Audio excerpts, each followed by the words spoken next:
On March 8th, 2021, my wife, Kelly, was driving a truck on a toll road here outside of Tyler going to Dallas, and an oncoming truck with a large trailer that was not attached to the truck properly came unhitched from the oncoming vehicle completely and swung around and hit my wife's vehicle, the truck, head on, causing a collision, and she was killed instantly. My wife, Kelly, was 49 years old when she died, quite young. She was almost 50.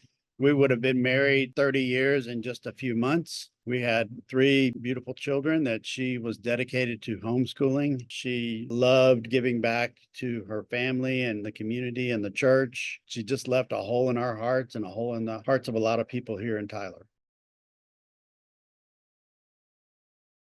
I'm sharing my story because I don't want another family to have to experience a tragedy from something that could have been easily prevented.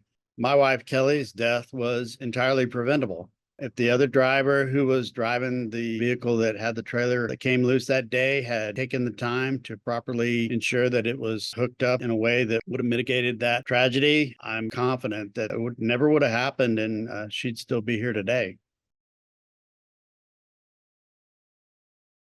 I would say to anyone who is about to tow a trailer with a vehicle that they have to take extra time to double check to make sure that it's attached and hooked up properly.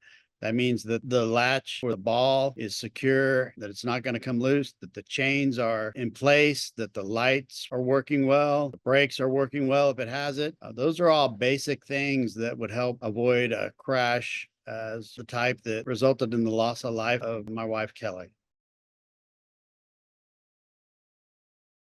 Tragedy can happen if you do not properly secure your trailer and take all the right safety steps that are there for that very reason. If you've never towed a trailer before, don't just hook one up without getting some advice or some training from a friend or going to a place where they can show you how to do that properly. It's not something you should try to wing on your own.